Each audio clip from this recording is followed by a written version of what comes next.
Great. Karibuni tena kwa ibada ya mafunzo ya Biblia. That's how they say it. For this Thursday, I wanted us to take it a bit easy. It's been a long day for me. I went for a function that has, and then for another. I went for something else, and so it has been one of those days, pretty busy. So I want to take it a bit easy. So the other day, I was talking to a friend, and I was mentioning to him that I have been rather slow when it comes to reading motivation books. So there's a time, just like I'm sure all of us, motivation books were really big, quite big in my life. I would go out of my way to grab some motivation book and read on personal enhancement and issues to do with dreams and visions and goals and and stuff like that. And it's not like I don't agree anymore with motivation. It's more like I found a much more better way to be motivated, if you can put it that way. Um, so I've enjoyed the last couple of years. I've enjoyed reading more biographies. Just people life stories. People life stories.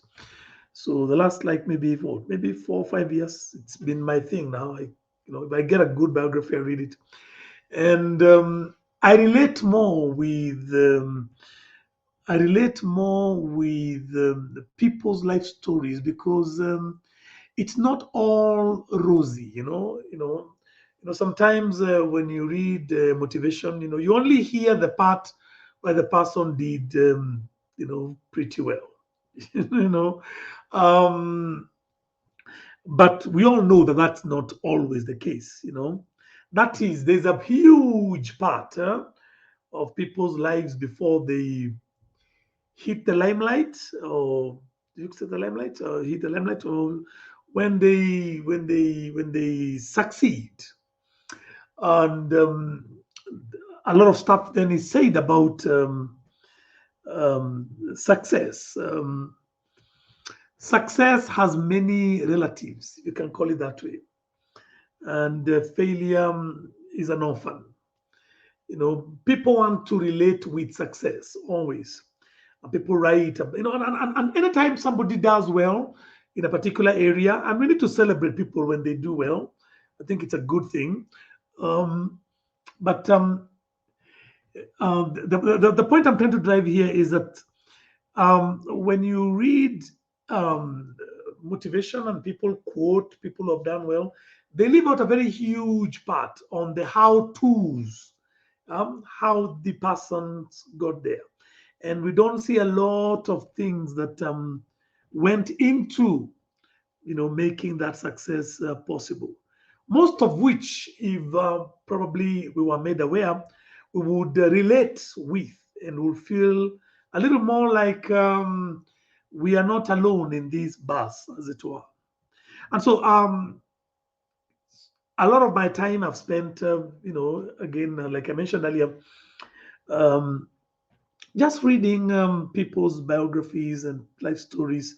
I try to have at least one book or something which I'm reading, even if it's online, on a biography. I always want to always read stuff about people and then see them when they were down, see them when they were failing, see them when they go bankrupt, see them when they were fearing and frustrated and maybe even depressed, and then maybe people ran away from them.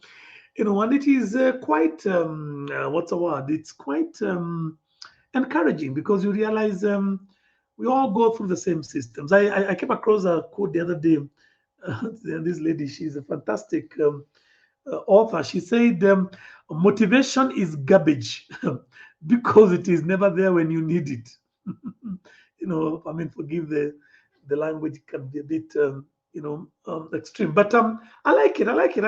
I thought it's true. When you need motivation, when things are pretty tight, like I was mentioning to you about, one of us being unwell. Motivation when you need it, it's never there. It's never there. It's never there when you lose your job. You look for motivation, it's never there. And so this person was saying, it's a lady, she says, motivation is garbage because it is never there when you need it. I mean, you talk to somebody who is going through a divorce, and things are really, tight, and dragging each other into the courts, and family talking here and people talking there, and the church thinking that you become a devil now that you're going through that, not too pleasant situation, and so many things are going on, and you're doubting yourself, and you're second guessing everything that you did and you've done before, and you're wondering, is there something that is stuck, structurally wrong with me? Oh, my apologies, my phone is ringing. So sometimes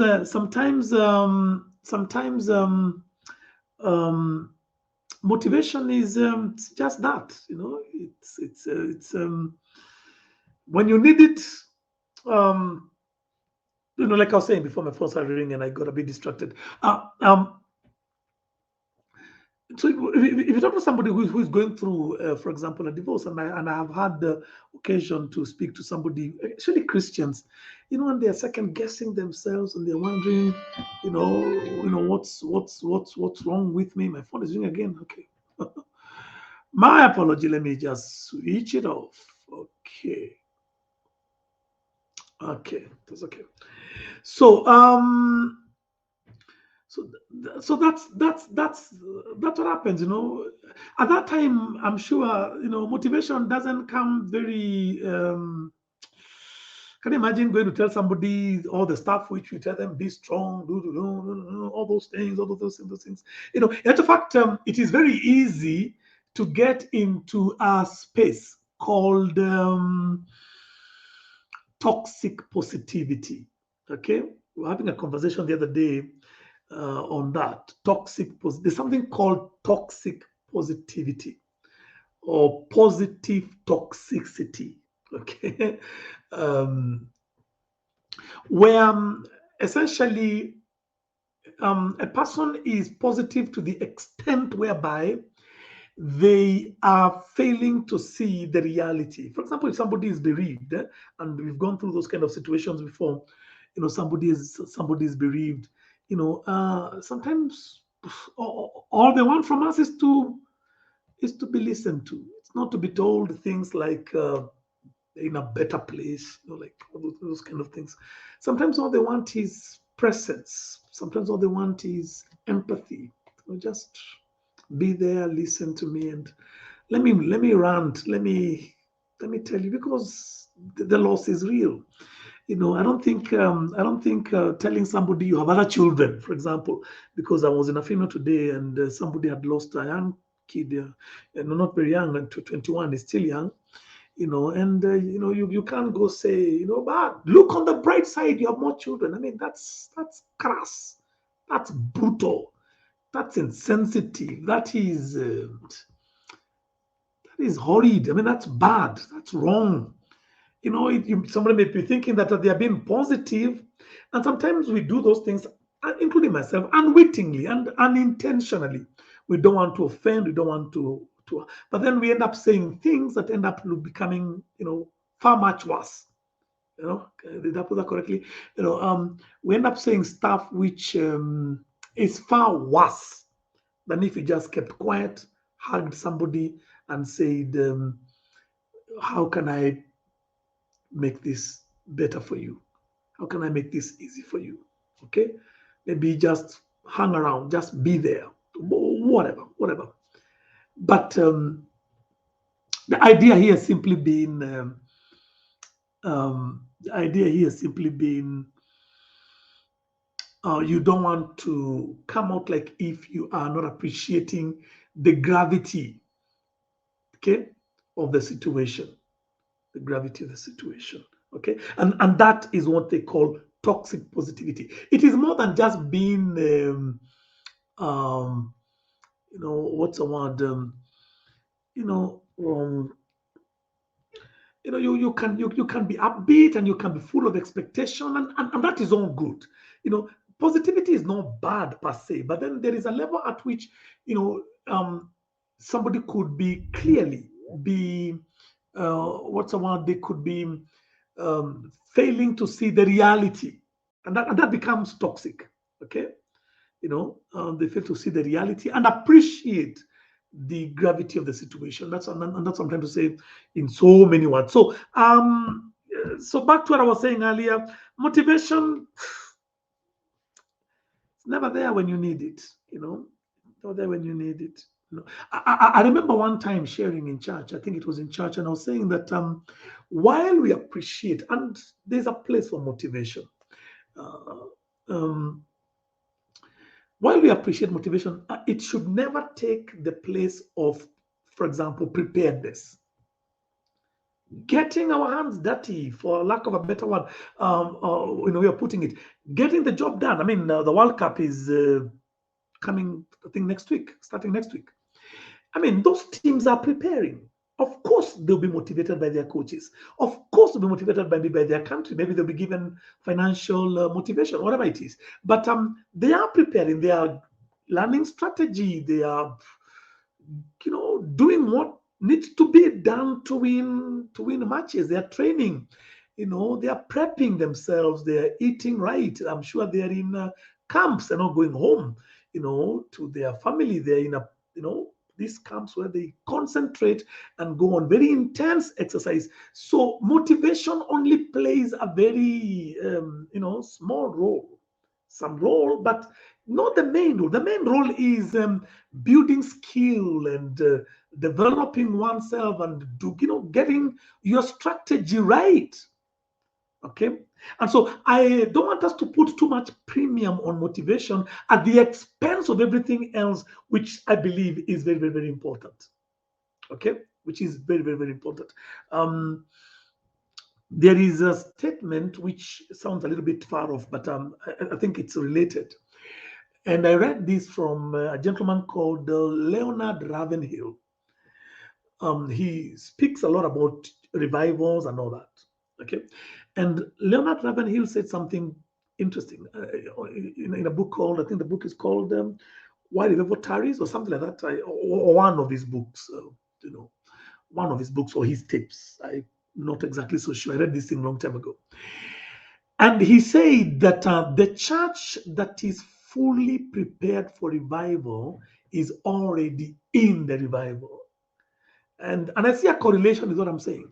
Sometimes all it takes is to be fully ready, fully prepared, and you're ready in it.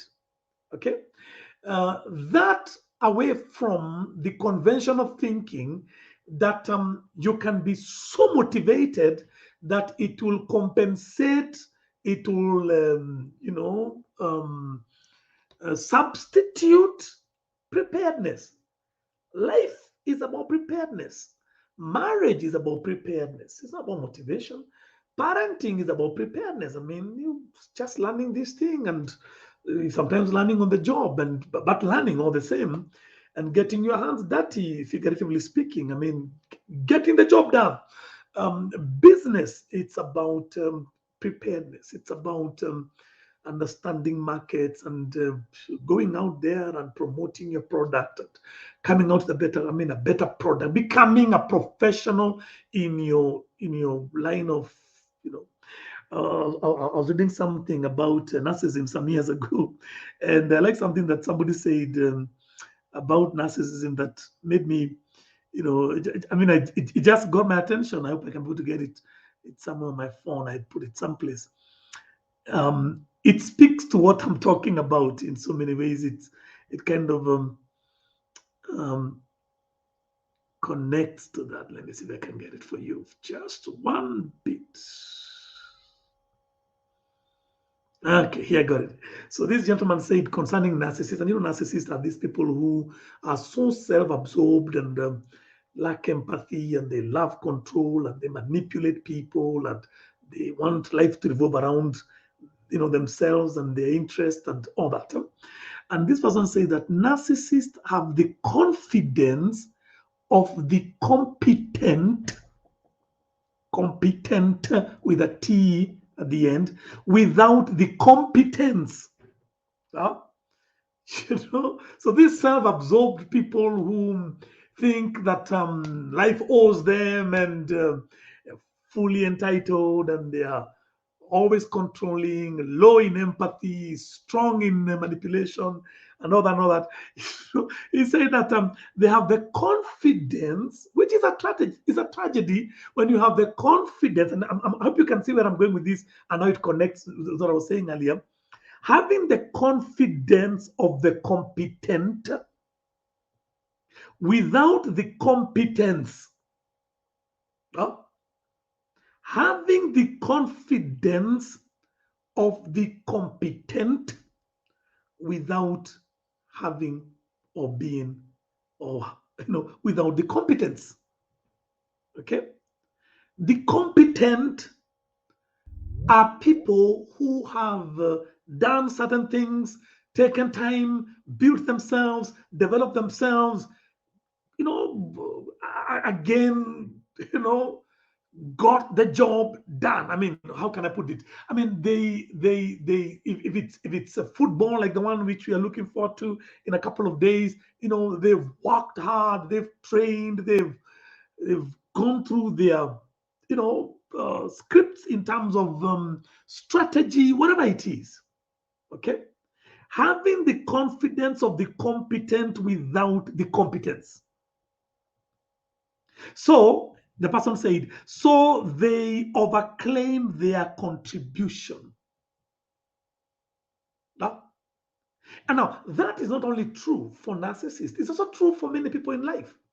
People who have the confidence of the competent without the competence. I mean, I'm in ministry. Sometimes I've observed people, get into me. And I'm not saying I'm perfect or I'm up top there. No, I'm not really. I'm also, learning the ropes as I move along.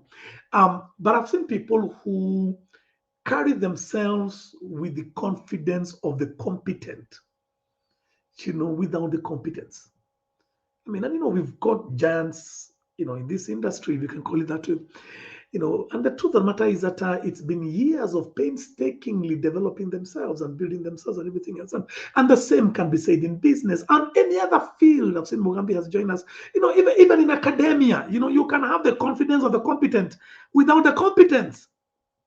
And imagine that you're going to take up some of the challenges some of the people here, take up, and you can't, because really all you have is motivation. Like I was saying earlier, motivation is garbage, because when you need it, it's never there. Sometimes you just have to downplay its importance. I really don't want us to, give it a very cursory, almost pedestrian, give it a very pedestrian role in your life. Don't make it a very big deal. As a fact, going back to the statement I gave earlier from that gentleman, the church that is fully prepared for revival is already in it. I want you to take that into the other aspects of your life. That if I'm ready, prepared, fully, completely, all set, primed, so ready, then I'm already there. I used to tell people when I would teach communication, I would say, poor preparation precedes poor presentation. And there's no magic. Then there's no way around it. Now, there's no magic formula. Poor preparation precedes poor presentation. If you don't prepare, you will not present correctly. It's just like that. You can only give what you have. Poor preparation precedes poor preparation precedes poor presentation. There are 5 P's, okay? So that's easy to remember. Poor preparation precedes poor presentation. All I'm trying to say is that maybe we are putting too much emphasis on motivation. Now, I need to say this as I move away from that point. It is my own personal view, and I know we are recording this, it will go far. And I've been in the faith for a while, but I listen to a lot of Christian messages, and for some reason, I guess because people like it and people identify and receive and get excited, a lot of our preaching today can simply be called motivation. It's just that it doesn't prepare people. It doesn't. There is no.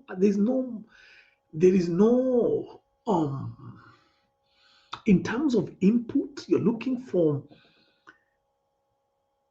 content that helps a person, become better. It's more of you shall do this and you shall go there and this thing will work for you. And I was saying, if you're not careful, this thing can be bordering toxic positivity. And I'd like you to study toxic positivity because it is there. It's a psychological term, and it is there. It's taking positivity to an extreme. To an extreme. I mean, I could be here totally unwell and telling people I'm okay. I mean, that's not helping. That's not helping me. I mean, you can't even reach out to me and help me. You get, it's not right. I could be here broke and languishing in every imaginable lack and telling people, like the poor say they're rich. And maybe somebody is willing to offer something. If only I was to be open and simply say, "Hey, look, guys, I'm looking forward to things becoming better, but at the moment, to be very honest, things are a little bit tight. I'm going through a rough patch, and but I'm hopeful. I'm trusting God, but to be very honest, this is what it is at the moment. I'm hopeful, but this is what it is. You see, now that gives somebody, a chance to ask things like, "What's cutting, man? I mean, what's going on?" I say, "Look, maybe my car broke down, maybe I've lost some money in some deal or whatever it is." And then somebody may say something like, I got something on the side. Maybe it can keep you, it can hold you out for a while, or you can just hold on it for a while. You understand? Sometimes this positivity pushes people away because people don't even know what and how to input in your life. They don't know how to do, or where to come in because you're okay. You're not helping yourself.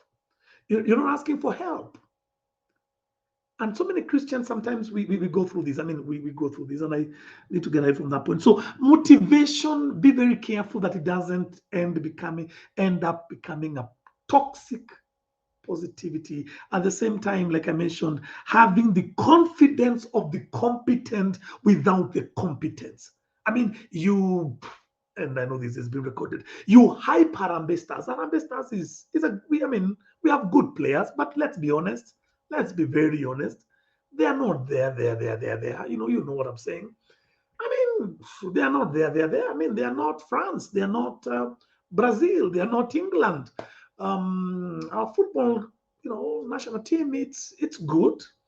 We play local, regional, and we do something regionally, but internationally, to be very honest. And you've watched football, some of you know what I'm saying. Truth is, we are not there. We are not there. We're not. I mean, it's a fact.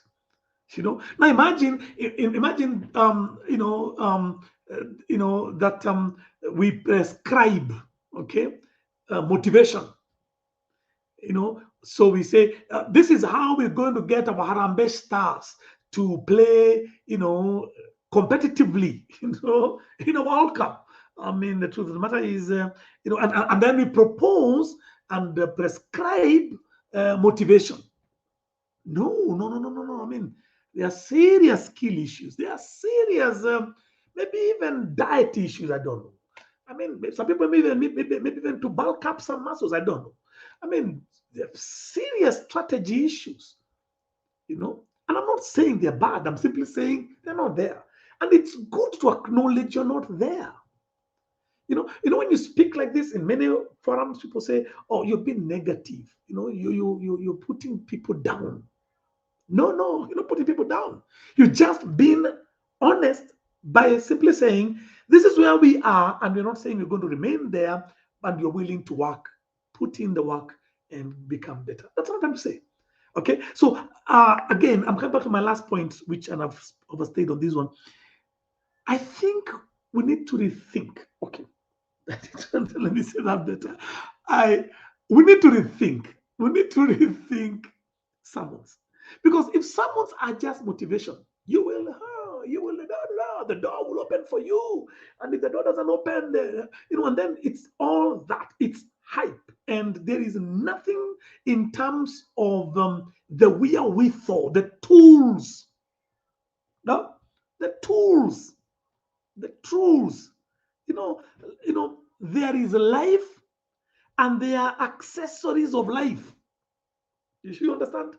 We need the tools, the accessories, the things that get you there.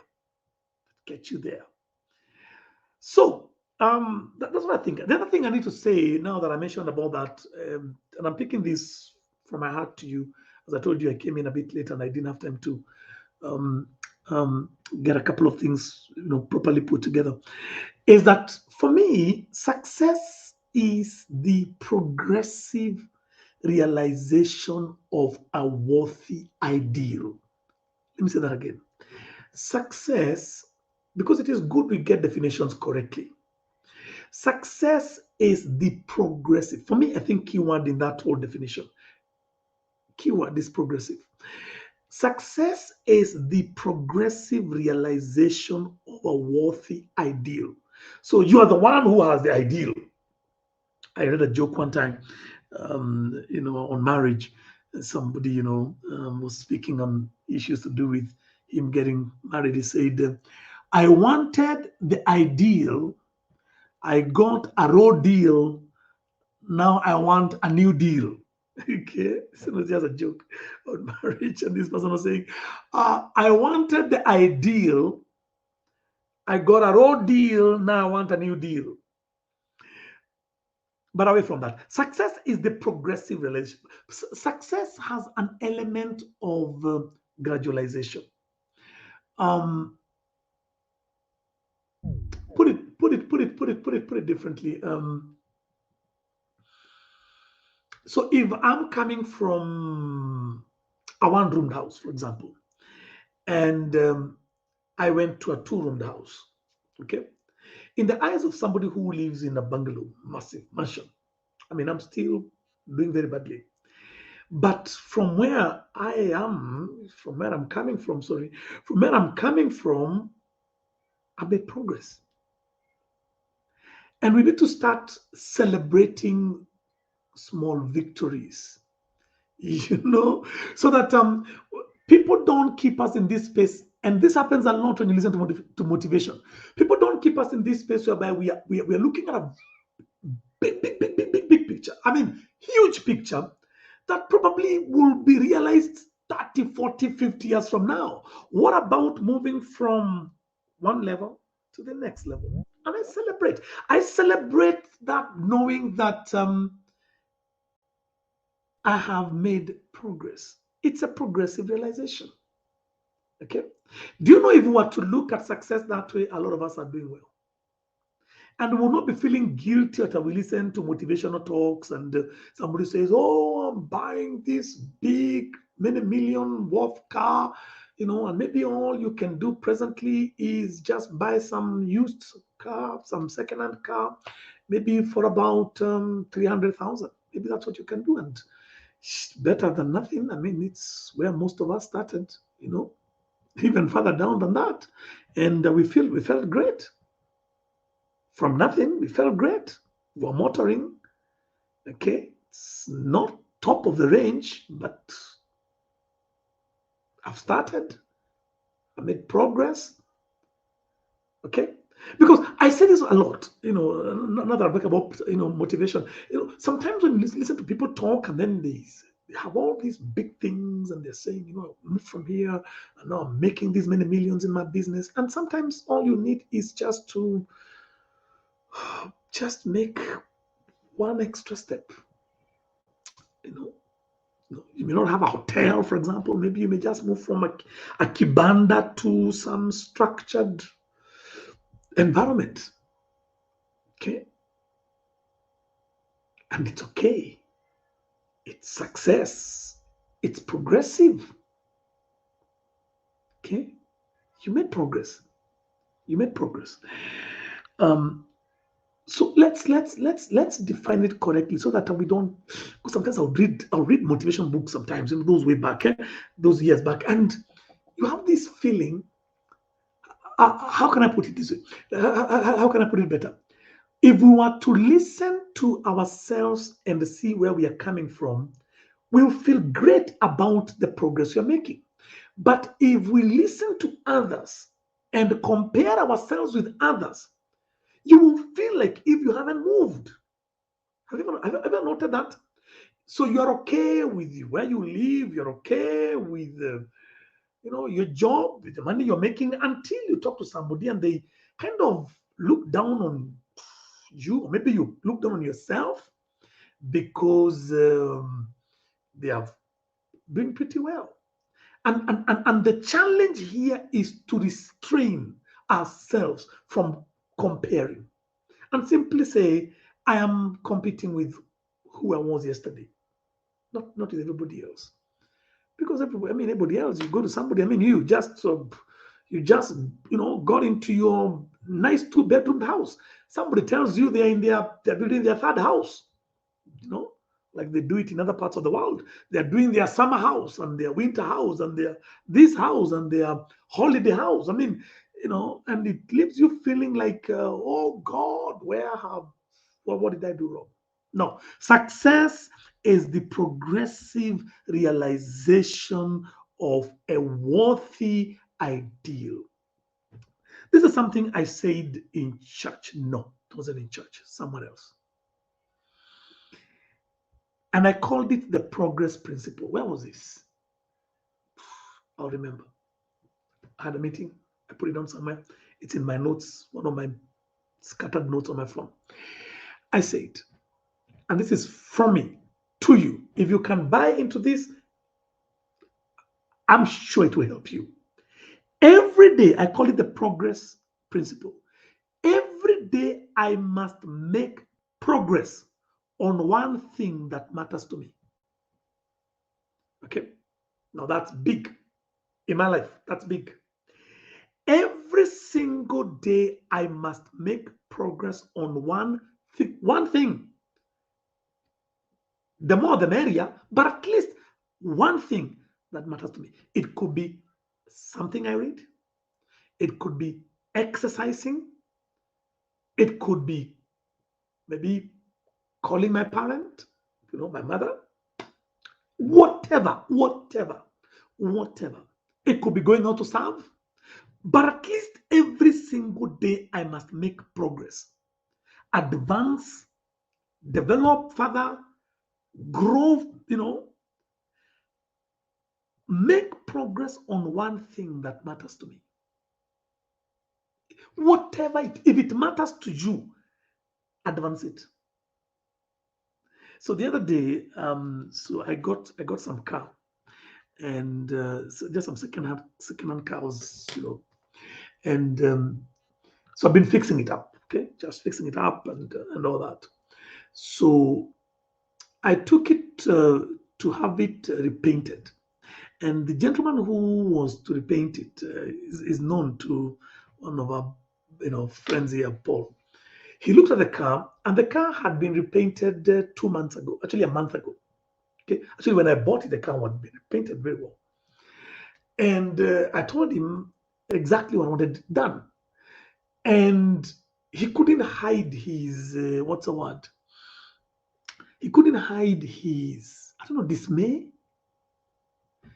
And I told him, look, I'm paying you. It's not like I'm asking this as a charity. I said, I don't like the way this thing was done. He says, lakini iko mzuri baba. I said, to you, the lines are not flowing well. I told him, I don't like these dimensions. I don't like the way I don't like the way the doors are. I just don't like it.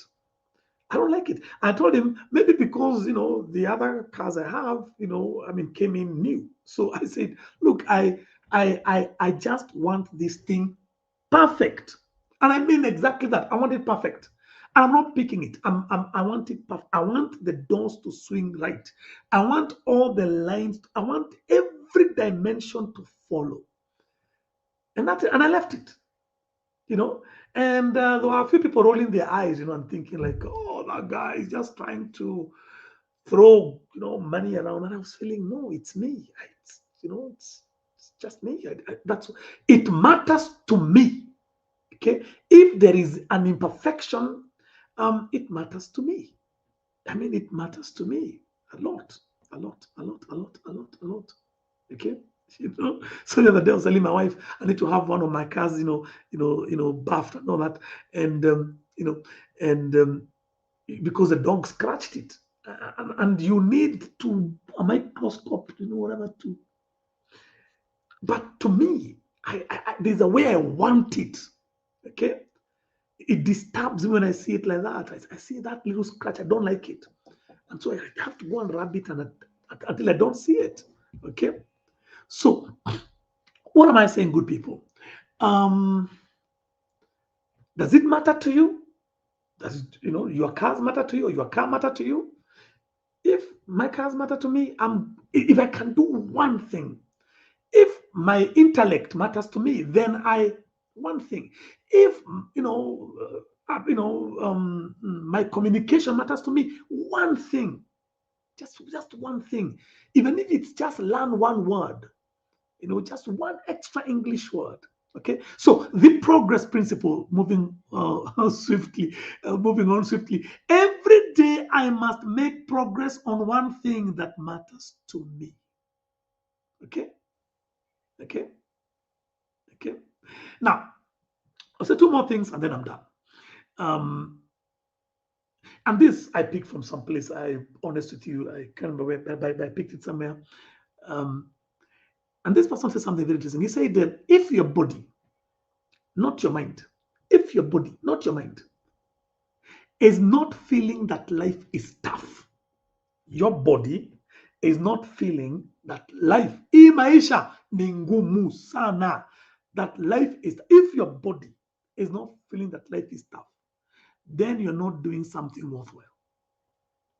He said, and I quote him verbatim, our bodies should be constantly stretched.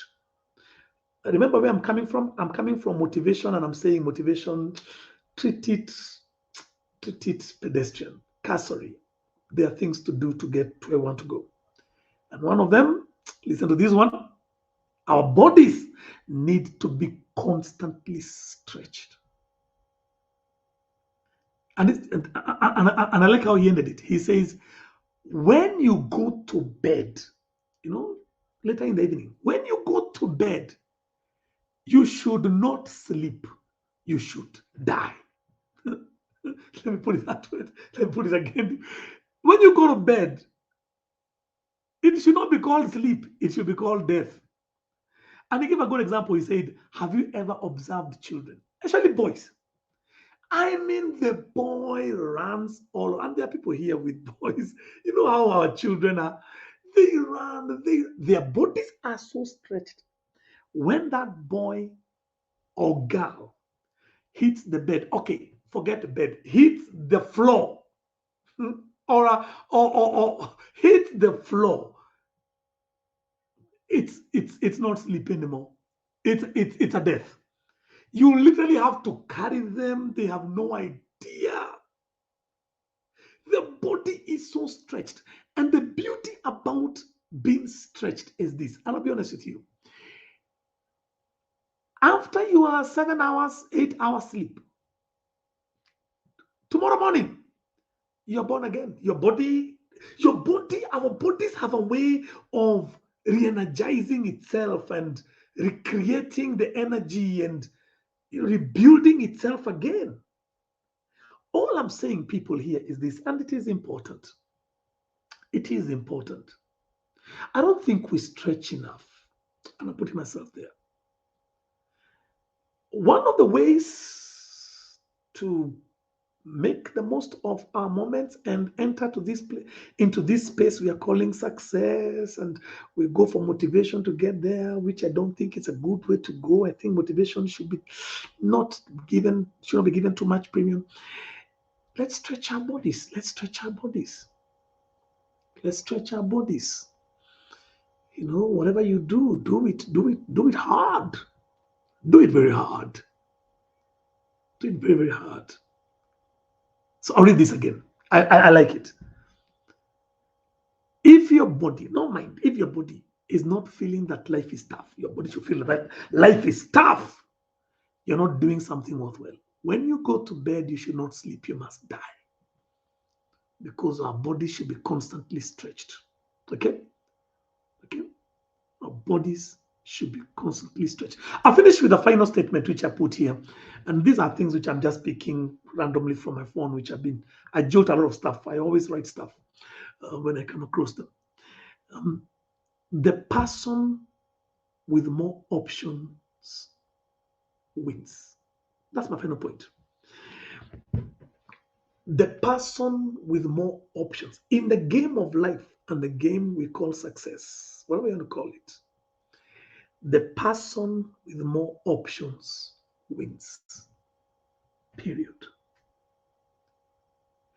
Give yourself more options. You are employed, great. Wage is good, but also work on the side to have some profits. Because while wage is good, profit is better. Profits are better. And we're not saying, and I'm not saying, leave work. No. Or leave your employment. No. I'm simply saying the person with more options wins. That's the game of life. That's how to play it. Who will win the World Cup? I can tell you without knowing the name of the country. The one with more options. You'll hear things like the squad has depth. What does that mean? It means the 22 or so players who are supposed to be part of the team that are supposed to be part of the 22 or 26, I'm not so sure. Everybody can fit in and do wonders. That's a squad that has depth. But if your best are the 11 that will go out to play, and you have to play every other day, and one person gets injured, trouble. I mean, can you imagine a team with only one goalkeeper who is good and the other one is just, pedestrian, average? Options, friends, options. And I'm saying this to believers who sometimes we have this tunnel mentality, this tunnel mentality, seeing things just one track, one way. No. In the game called life, options. The person with options, more options, always wins. I want you to study business people. You don't have to do a research, like a university research. No. I want you to just look at people who are doing well in business in your estate.